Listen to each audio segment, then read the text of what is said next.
Hello, everybody. Welcome to the show. I'm so excited to bring you guests that just have broken all the strides in health and longevity. And I'm really excited for my next guest because I know her for a very long time.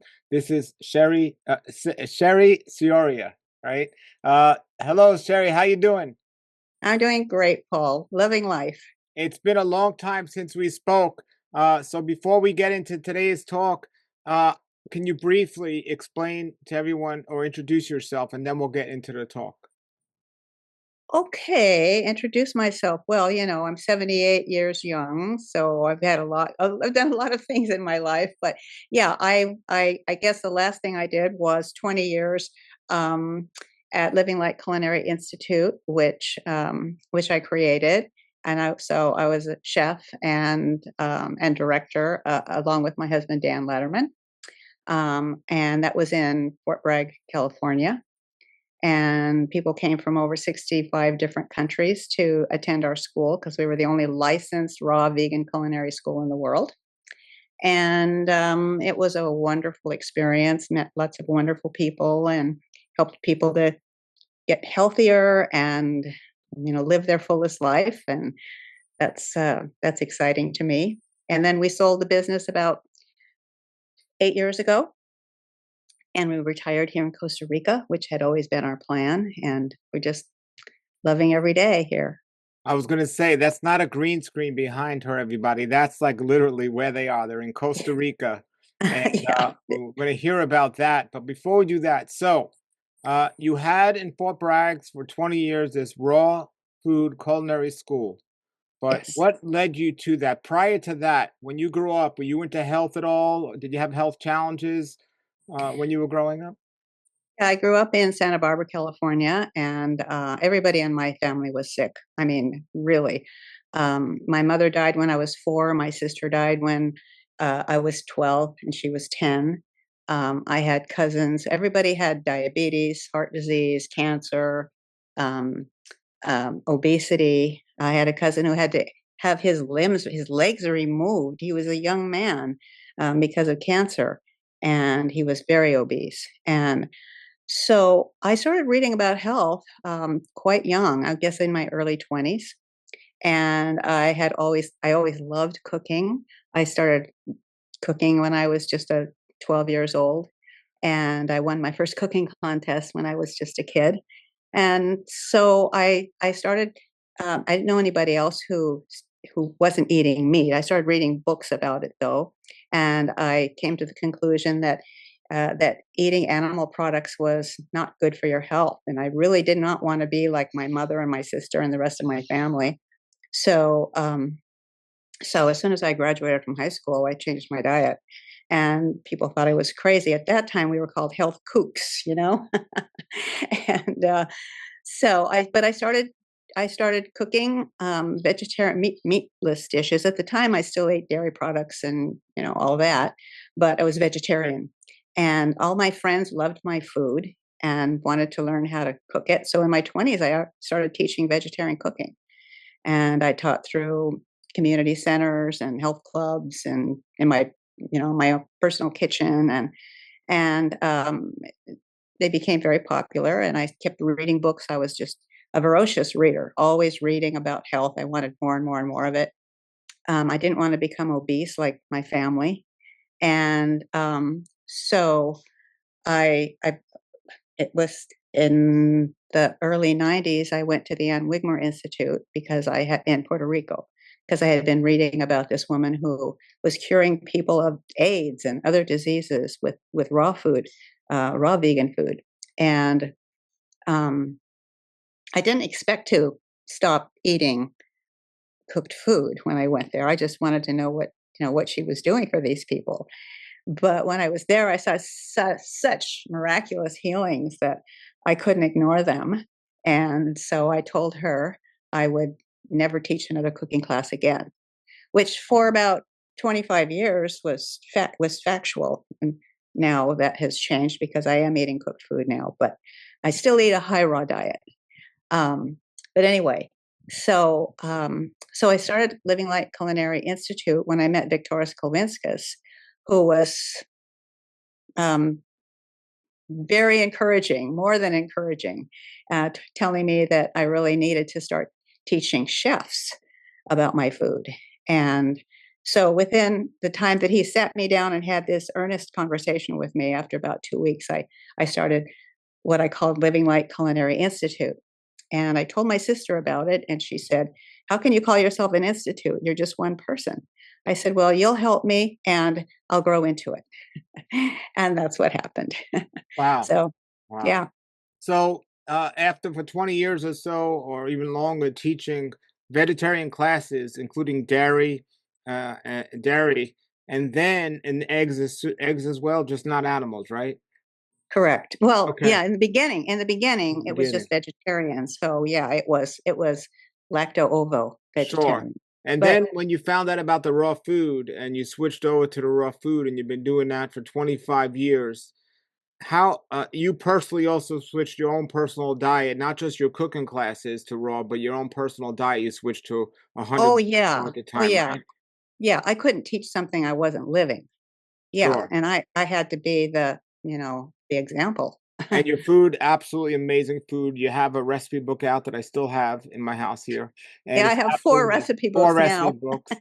And so Yeah. so after the 25 years of doing this and helping amazing people heal, uh, so you retire, you go to Costa Rica, or you kind of were going back and forth to Costa Rica, but you settle in Costa Rica. Uh, any health issues those 25 years on a raw vegan diet?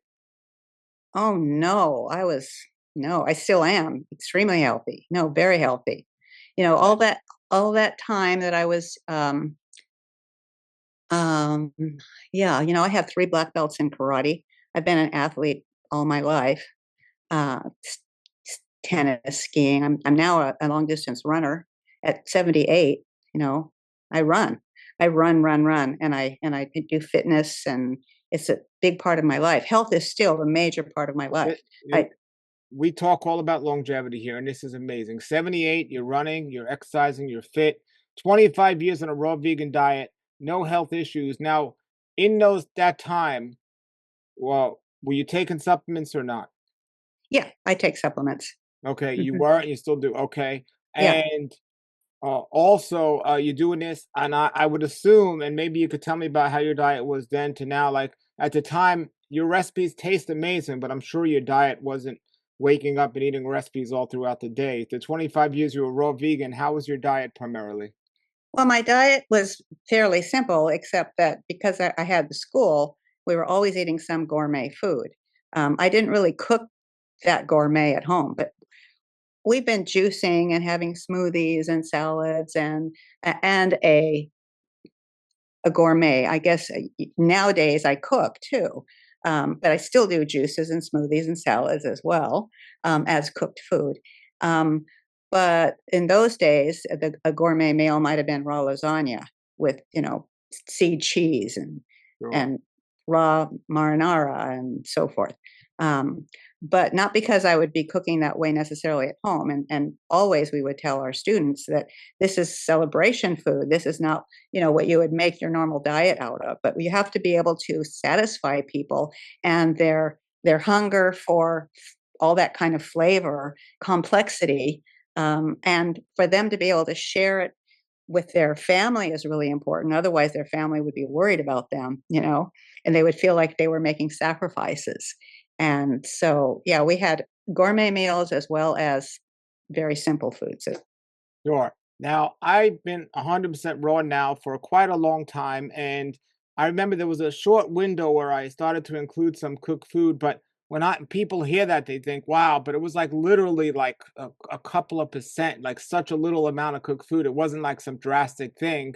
And you said now you're mostly high raw, you just have some cooked food. So, but where, I mean, I know we don't want to put labels, but what and when did you come to the decision after seeing all the things at N Wigmore, switching over to a raw food, 100% raw food culinary school? At what point was it something you were thinking about over the years, or did you just wake up one day and say, "Oh, today is I'm ready to reintroduce some cooked food back in my diet"? Well, it was neither of those. Okay, It was that when we travel, it was pretty much impossible for us to travel and eat the way we would eat at home. And so we just had to be a little bit more flexible. And we, we traveled a lot, especially after we left the school, after we sold and were retired. We did a lot of traveling. We ran in a lot of different kinds of environments. We ran through the Himalayas. We ran to 15,000 feet. And you couldn't get raw food up there in the Himalayas. You had to eat cooked food. So there were a lot of, we had to make those kind of concessions. And we didn't eat all the same food that other people eat. We didn't eat meat, but we did sometimes the food had cheese in it or it had eggs in it. And I just ate as little of that as I could because it made me feel heavy. I just didn't have the same amount of energy as I normally would. But, I just had to be flexible. If I wanted to go to these kind of events. I mean, we've run in a lot of different international events, and we've done adventure racing, and we're trail runners. So it's very, very challenging, but also really exciting. We really enjoy it. What's a trail runner? Trail running is you don't run on roads, you run in nature. Sometimes you're running through rivers and through jungle and through areas that other people really never see. For ultra marathons, it might take 9 hours of running to get through, and it's very challenging conditions. Starting on Thursday, I'm going to be celebrating my 78th birthday, and I'll be running 78 miles, which is 125 kilometers. I'm going to take a long time to do it. I'm going to take 10 days to do it, which is still, it's 3 marathons in less than 10 days. Last year I ran my birthday 77 kilometers in 77 hours. I play these number games, Sure. and I encourage people to run with me. And lots of people will say, I normally don't run, but I'm going to try running. And I like to encourage people to do things to become more fit than they thought they could be. And then I also often combine that with some sort of charitable, turning miles into dollars. Sure. So this year I did the 10 days. I did 78 miles, or I'm going to do 78 miles in 10 days, so that people can log their walk or their run, however many miles they do in those 10 days, and just tell me what they did. And I will turn their miles into dollars, and we're supporting an orphanage nearby. Wow. So those are the kinds of things that we do, and that's fun. Go ahead. Yeah. But trail running is very adventurous. Sometimes you're running through desert, sometimes through jungles, sometimes through mountains, like when we ran the Alps and we ran Bhutan. And so you're running a lot of vertical, mountains, and yeah, it's very When you're fun. running, It's really fun. are you stopping and walking and then running, or is it just strictly Sometimes you running? have to. The whole thing about trail running is you run when you can and walk when you must. And sometimes you have no choice. Like it's the rainy season right now. And so our trail is going to be extremely muddy. And sometimes there will be trees that have fallen. We'll be running in rain, a lot of mud. And so sometimes you have no choice. You have to walk through mud. You can't really run through mud. Sometimes you do fall, but you try not to. And that can be, if you're on a hill, there could be a lot of loose rock, and so you have to, you're not racing, but at the same time you're running as much as you can, and I love it. Yeah. I love it. I love knowing that I can do that. The very first time I started trail running, I was 65 when I started running, and I think I was 67 when I started running trails. And I got up into the mountains. I was running on a trail, and I literally started crying. The tears were just rolling off of me because it was such an incredible experience. I just felt like I was filled with divine energy. And I felt so connected to nature, and I felt like I could, like a deer running with free and carefree. It was incredible. And I Sure. still feel that way. I love Now, it. when you said you started to because of your travel, you reintroduced some cooked food at certain times, and you just didn't feel as well. Uh, when you are in your own environment, when you do have control over what you're eating, you still decided to sometime make choices where that'll include cooked food, correct? Yes, I eat some cooked food every day. I eat cooked food now. But my cooking is different from the cooking that I would be getting someplace else. You know, I don't cook with oil. I don't ever eat anything fried. I do roast things like today I had a roast camote, which is sweet potatoes. I had some roasted camote. I don't put butter on it and all that. So I eat clean and Sure. I feel good. Now, if I didn't eat cooked food, if I was eating all raw food, I probably would have more energy because I always felt that that was true. But I have plenty of energy. I'm not lacking for energy. If I were lacking for energy or I had health problems, I would definitely go back to eating a raw diet and probably even differently than I did before because I would I would make choices based on what my needs were. Sure. Well, Uh, yeah. somebody who's done this for many years, eating vegetarian and then eating all raw for a long time, and now eating some cooked food. It's amazing because you can actually you live it and you see this. And I hear what you're saying about the energy, but what do you think is will take more energy or give you more energy? Some like steamed vegetables or like a raw lasagna? Because I mean, it's a trade off, but I mean the steamed vegetables might even digest easier than a raw lasagna. Yeah, I definitely could run after having some steamed yams. I'm not sure after raw lasagna because of the seed cheese. It's pretty heavy, pretty Yeah. rich. Yeah.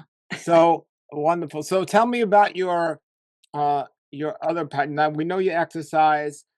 We know you're eating healthy. So what about your sleeping patterns over the years? Did they change when you went too raw and then when you left 100% raw? I know you're still high raw.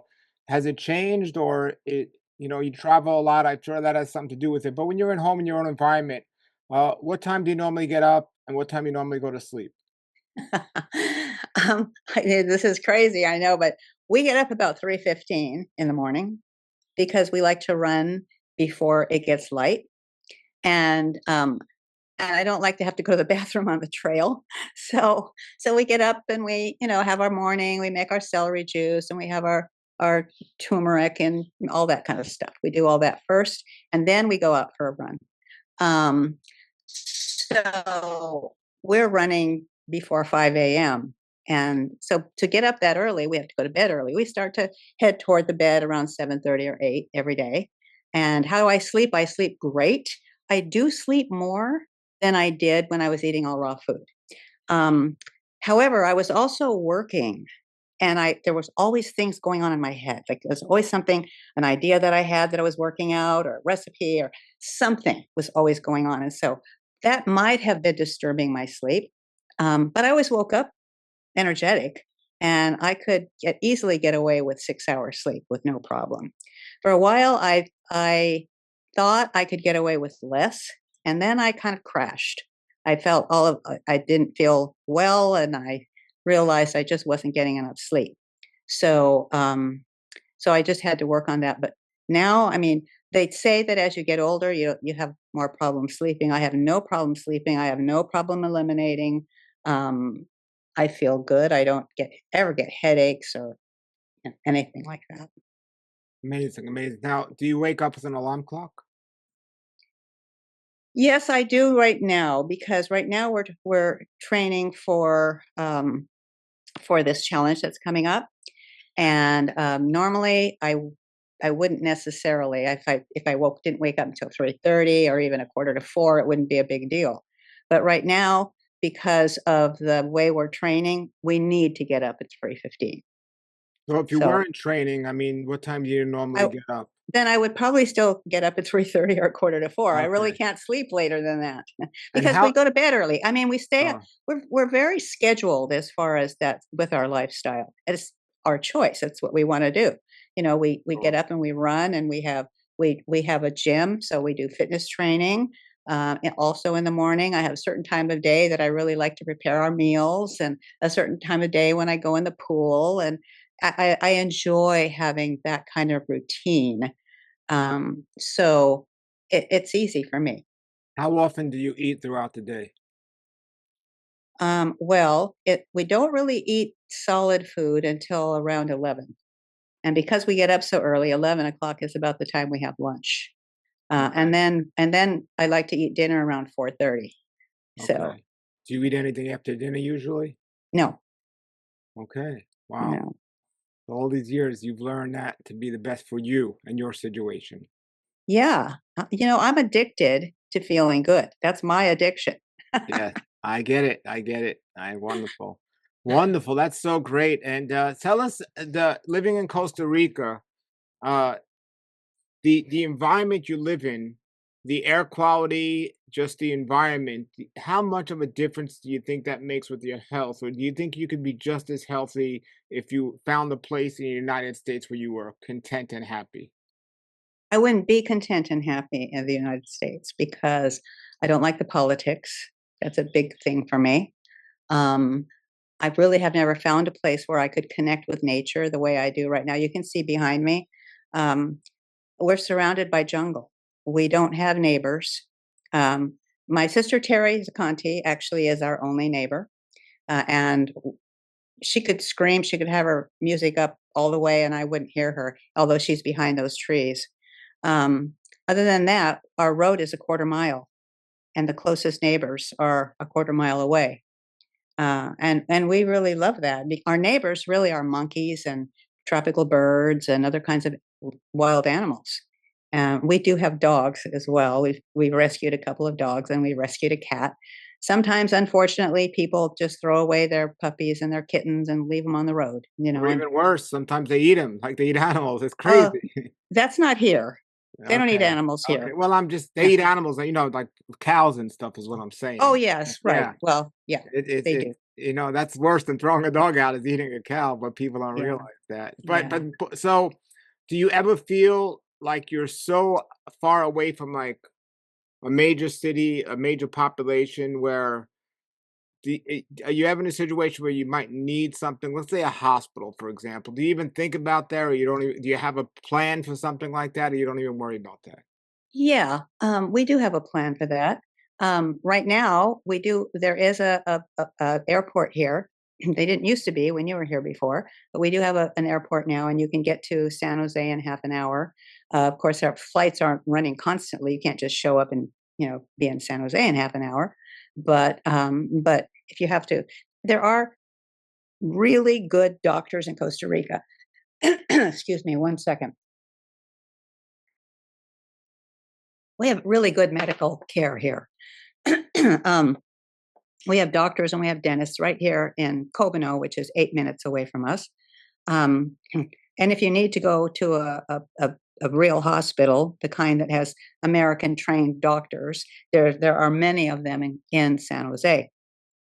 Um, Dan and I actually bought a piece of property in a little, not very little, in a very large burgeoning community, eco-friendly community called Ecovia in San Mateo. And we plan to build a house there because there may be some time in our future where we will want to be closer to San Jose. It's an hour away from San Jose, which is our big city. Um, and we will want to have neighbors. I think if I weren't around, I would really love it if our neighbors who love us and we do things together and we eat together and everything, that they would check in on Dan, for example. Sure. And so at some point we will move there to San Mateo, to Ecovia, and it's a beautiful place and it has everything that you need, with people who care about the planet, care about their health, and who have some of the same values that we have. So that's our future plan. Right now, we're very happy here. We have a beautiful home. We have a lot of friends, and as I say, we're surrounded by nature. And we're 8 minutes away from the ocean. Another 8 minutes in the opposite direction if we want to get a plane and go someplace, and which doesn't happen very often. Now, some people that move out of the country to other places, I've heard that is even in certain areas of Costa Rica, and I'm sorry, there's always good and bad places everywhere, but I've heard the biggest issue people have had is crime. and you just things missing around the property and things like this. And I would assume where you are, you don't have that because you're more in a rustic more area. But when you get into an area where there's more people, is that any more different than the United States, or probably just the same good versus bad areas? Some areas have You a high know, crime rate or what? cities cities are dangerous places, especially different areas of different cities, are dangerous places. And San Jose, the area that we go to, I never feel threatened in any way. Of course, if there's certain areas of San Jose I wouldn't go to, especially at night. But no, I don't feel insecure in any way as far as my yes, yeah, I feel very secure here. I sometimes dream about moving to a place like that, but me growing up in the city, where I live, I've created my own little nice area within the city area, but I live right across the street from a Home Depot, and I'm like there every day doing projects and everything else. Costco's about 5 minutes from my house. Do you ever miss the convenience of things like that, or is the trade-off more than worth it for where you're at? No, I really don't miss those conveniences. In fact, when I go into big stores like that, I want to turn around and leave because I don't like the air. I'm very aware of air quality. And when you live out here amongst just nature like I do, I'm always breathing fresh, clean air. And when I go into a store like that, I smell the outgassing, the plastics and the rubber and you know, uh, yeah. So I'm not I don't miss it at all. Sure. And you do learn to do without some things, you know. And in fact, one of my passions is to uh, I can't say that I live a very simple life because I'm actually surrounded by everything that I need, but some of my needs have changed. I don't have to have a lot of imported gringo foods. I really like the fresh food that we have here. And I don't need olives, in a jar that come from Italy or whatever. Um, I don't have to have miso anymore. They don't make miso in this country. I don't have to have it.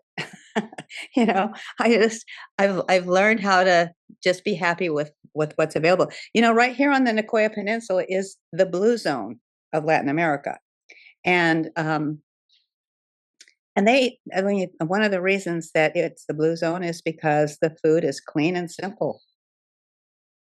So I'm happy with it. other than the food you're growing yourself, when you say clean and simple, is unorganic quite common out there?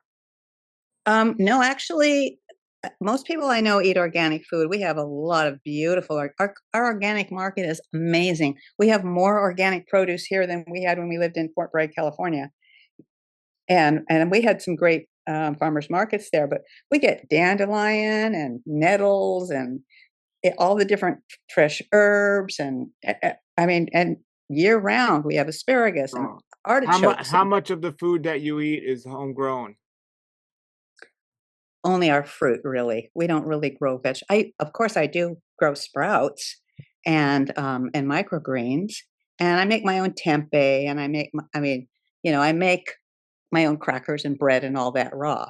Um, but I use local ingredients that are organic, and if I can't get it raw or if I can't get it organic, grown locally, and I say locally, I mean in Costa Rica.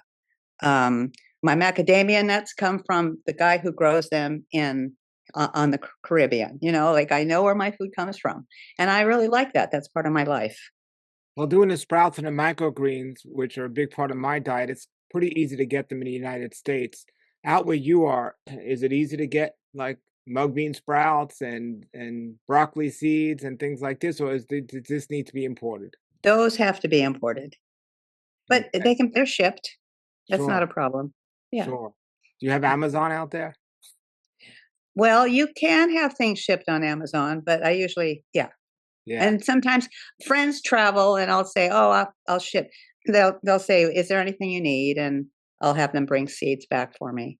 And tell us what your I know you told us you have a sweet potato sometimes, but give us an example of your daily diet. You have 2 meals.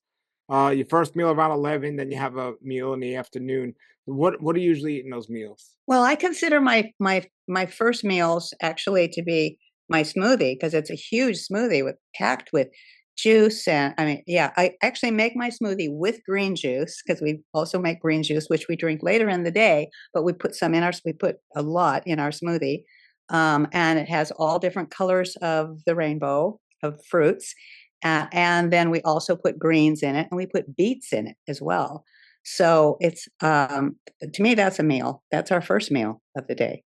Um, and so, of my two meals, if I eat a cooked meal today, we had a curry, which I made with camote, roasted camote. Actually, it had been pre-roasted, and jackfruit.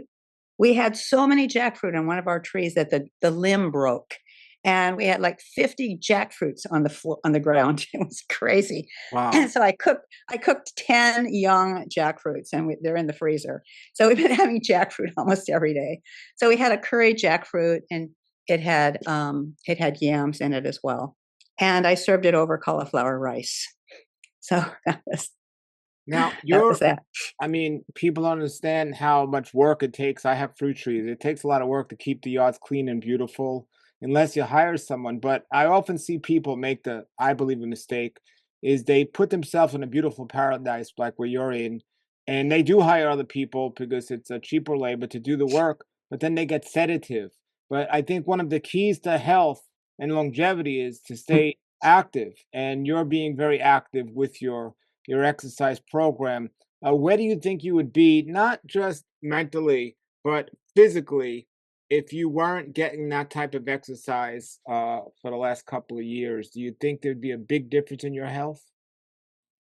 Well, I should think that there would be. I mean, if I compare myself to other people, when I go out and I enter these races, I'm always the oldest person by far. In the last race that we were in, called the Xterra, it was an international race. The oldest woman before me was 52. Wow. Wow. She was 25 years younger than me.